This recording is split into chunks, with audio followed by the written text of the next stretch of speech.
Hey guys, it's Fletch. Welcome back to Fletch Does It. Tonight we're going to be talking about the Ripple versus SEC law case. As we're recording this, it is January of 2023. There's a lot of rumors, a lot of opinions, but as of the date that I'm recording this, it is not yet settled. And so we're going to do a little video for you tonight. We're going to talk about the reasons that it might be if Ripple wins. Well, why would that be? And then if the SEC wins, why would that be? Or what are some reasons that might be?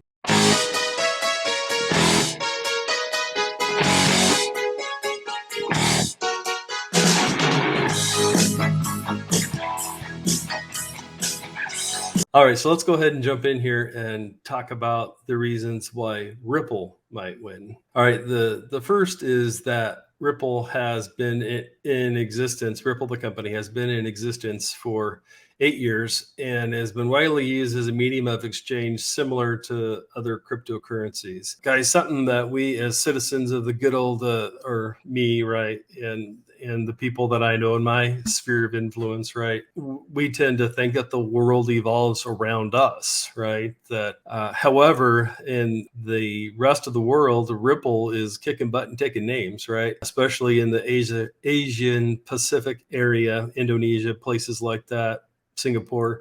Ripple is kicking butt and taking names. So this idea that a lot of us citizens of the good U.S. of A.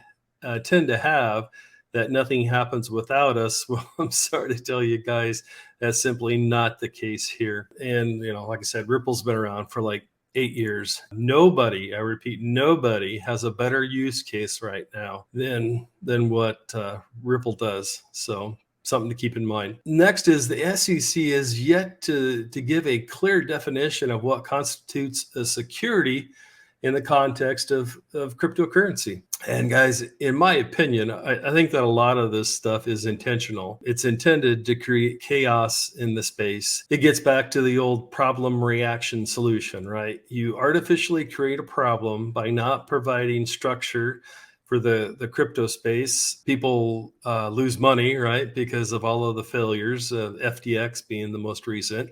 The people cry out, something must be done. Then the bankers and the government come in with the solution to the manufactured problem.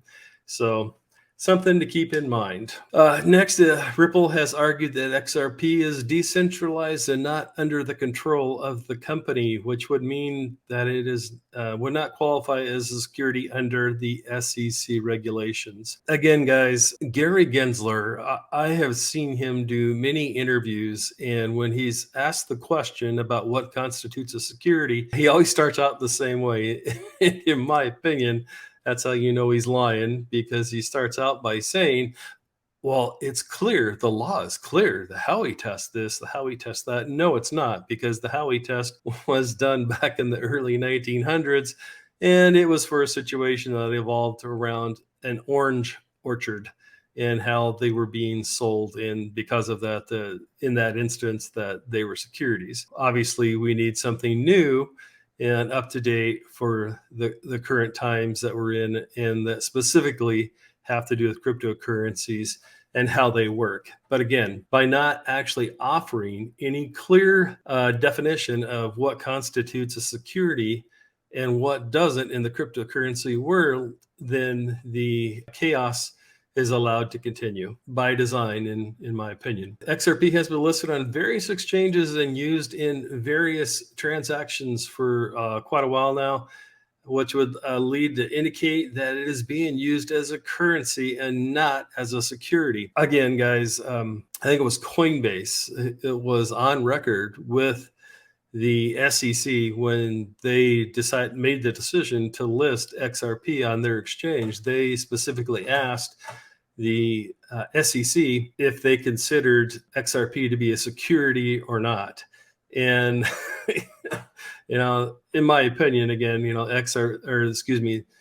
my opinion, the SEC is trying to play it on both sides of the fence. When it suits them It's not. When it suits them, it is. And honestly, it's just kind of silly. And then lastly, several crypto industry leaders, experts, and organizations have come out in support of XRP being a currency. And this also gets back to the SinFin settlement that was done several years ago. And SinFin, part of the federal government, SinFin declared XRP to be a cryptocurrency at that point, not a commodity, something else, a currency. And so that's what a lot of people have been running off of and operating off of as well. All right, so what happens if the SEC wins, and why might that be? So the SEC has a long history of regulating securities and has significant resources behind them and expertise in the area. Well, no, the SEC does not have a lot of experience regulating this area. And right now they're regulating by enforcement rather than giving clear directions, and it's creating uncertainty and chaos in the space. These reasons why it may not, guys, don't necessarily mean that I agree with them or that I think that they're true and correct. However, these are things that a lot of people are saying, and the quote unquote talking heads in the space right now. So, all right, next, the SEC has argued that XRP is a security because it's issued and sold by Ripple, and investors had the expectation of profits from the company's efforts. And again, guys, I don't necessarily agree with this. It's just what people are saying, right? However, this is not right. This is not correct. But I understand that to the average person, or the quote unquote normies that are out there, that they may think or believe this. However, the facts is that if you want to buy into Ripple, the company, you must be an accredited investor. And if you're not an accredited investor, you can't even buy it. And so you're certainly not going to go onto a quote unquote crypto exchange as Joe Sixpack with Susie Soccer Mom and inadvertently buy accredited investors' share of Ripple, the private company. So not that I agree with it, but this might be one of the reasons why. All right, next, the SEC argues that XRP is centralized and that Ripple Labs has a significant control over its supply and value, which would make it more similar to a security than a currency. Guys, an interesting thing is this whole thing about whether or not a cryptocurrency is a security because it's properly decentralized. Most all of this centers around and originated from Bill Hinman's speech that gave Bitcoin and Ethereum the quote unquote free pass. The SEC has said that that was his private opinion as, just a citizen of the good old US of A. However, plenty of other government agencies, as well as other SEC officials, referenced that speech and told people that it was guidance. So it can't be both. It's one or the other. And that is where the whole notion that unless a cryptocurrency is properly decentralized, that it's actually a currency. That's not law anywhere. That all originates from the Bill Hinman speech. And again, that speech either is guidance or it's not. It can't be both. All right. And some experts believe that the SEC's case is strong and that the agency has a good chance of winning the lawsuit. And you notice I have experts in quotes, right? And that's because a lot of these guys are talking heads. They're either Bitcoin or Ethereum maxis, and they got a dog in the fight, right? They don't. If you are contemplating getting into the cryptocurrency world, they want you to put your funds into Bitcoin and Ethereum because vicariously that should raise the price of Bitcoin and Ethereum. However, if you put it in any altcoin, or as they say, SHIT coins, then that's not going to help them. They definitely have a dog in a fight. So when you hear these people talking about it, make sure that you understand who they are and where they're coming from. All right. And then the next is some experts suggest that the SEC has a history of being able to define what a security is and what it's not. and that they had the authority to do so in this case as well. And again, folks, this takes us right back to the same situation, and which is simply that either the SEC is going to give clear lanes for people to stay in, or they're not. And if they're not, why aren't they? So far, they're definitely not giving that clear direction. And perhaps the reason why is because they want the chaos to be there, rather than giving clearly defined lanes for people to stay in to make sure that they're not crossing over from a cryptocurrency to a security. It's easier just to leave things in limbo. Then they're able to manage the space by enforcement, rather than actually, making clearly defined rules/laws for the space. So in closing, kind of talked about this earlier, but we're going to finish up with this thought here. Who profits most or benefits from the chaos in the crypto marketplace? Well, I would submit to you who has the most to gain or lose by this, and in my opinion, it's the legacy financial system, because crypto will replace it at some point. They don't want to give up control, number one, and number two, they don't want to give up their ability to easily make money like they can and do now. This is the reason why there's no real true leadership in this space. No one, is unifying everyone behind one common goal. And actually, it's actually, in my opinion, but encouraged, the tribalism in cryptocurrency right now.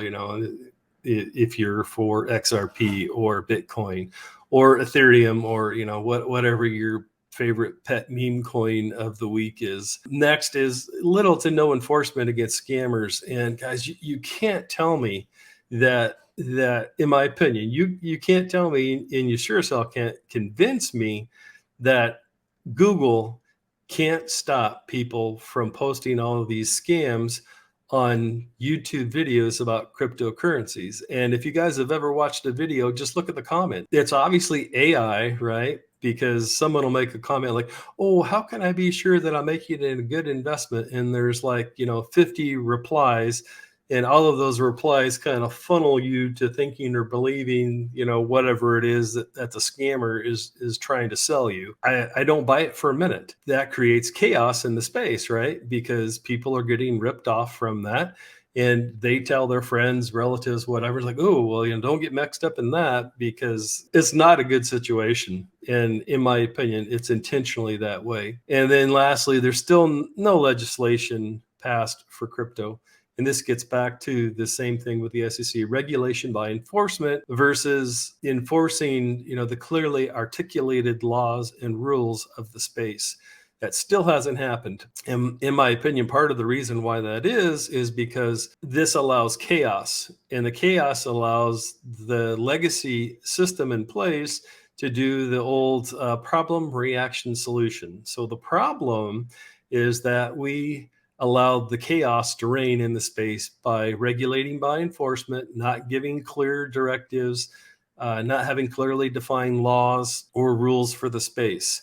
The reaction is people getting screwed and losing their life savings and losing their money, and FTX and Mt. Gox, going back to the good old days and whatnot. So there's your reaction. And the solution is a legacy system comes in, and they get to stay in power and they get to regulate the space. Those are my thoughts. What are yours?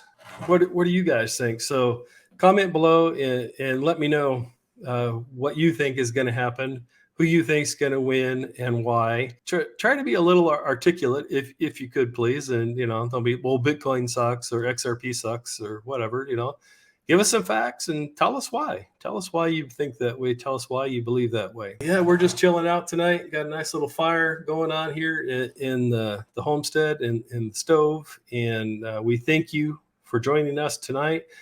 We hope that you're blessed and that you had or you're having a great day wherever you might happen to be in the world.